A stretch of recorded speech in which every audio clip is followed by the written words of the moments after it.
యేసుక్రీస్తు ప్రభువారు ఈ భూలోకంలో సంచారం చేసినప్పుడు ఆయన చెప్పినటువంటి ఉపమానాల్లో ప్రాముఖ్యమైనటువంటి ఒక ఉపమానాన్ని మనం ఈరోజు అందులో ఉన్నటువంటి ఒక చిన్న సారాంశాన్ని మనం గ్రహించడానికి ప్రయత్నం చేద్దాం. తండ్రికి 2 కుమారులు ఉన్నారు.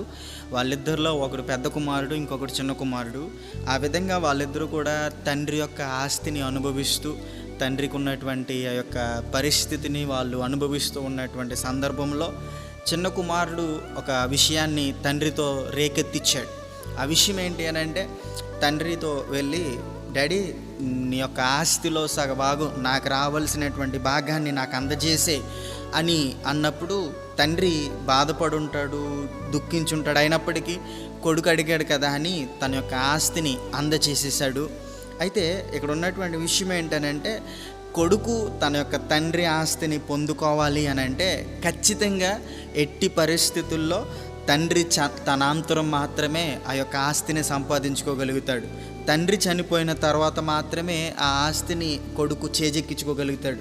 ఈ చిన్న కుమారుడు వెళ్ళి తండ్రితో నీ యొక్క ఆస్తిని నాకు ఇవ్వి, నాకు రావాల్సినటువంటి భాగాన్ని నాకు ఇవ్వి అని అడిగాడంటే ఖచ్చితంగా తన యొక్క దృష్టిలో తన తండ్రిని ఆయన అప్పుడే చంపేశాడు. నువ్వు చనిపోయినోడితో సమానం, నువ్వు చచ్చిపోయినోడితో సమానం, నా ఆస్తిని నాకు ఇచ్చేయి అని అడిగాడు.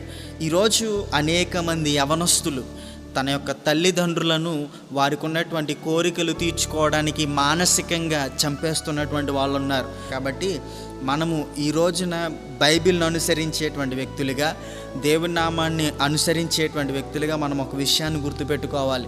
మన తల్లిదండ్రులను మనము సన్మానించమని బైబిల్ సెలవిస్తుంది. కాబట్టి ఖచ్చితంగా ఎట్టి పరిస్థితుల్లో తల్లిదండ్రుల యొక్క మనోవేదనకి యవనస్తుల కారణం కాకూడదు.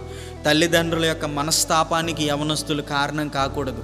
తల్లిదండ్రులు మీ యొక్క జీవితాన్ని చూచి ఆనందించాలి, అనేక మందికి దానిని గొప్పగా తెలియజేసుకోవాలి. కానీ ఎట్టి పరిస్థితుల్లో అలాంటి మనోవేదనకి గురయ్యేటువంటి పరిస్థితులు మన యొక్క యవనస్తులు, క్రైస్తవులు, దేవుని నమ్మినటువంటి వ్యక్తులు అలాంటి ధోరణికి మనము కోల్పడకుండా దేవునిలో ముందుకు సాగుదాం.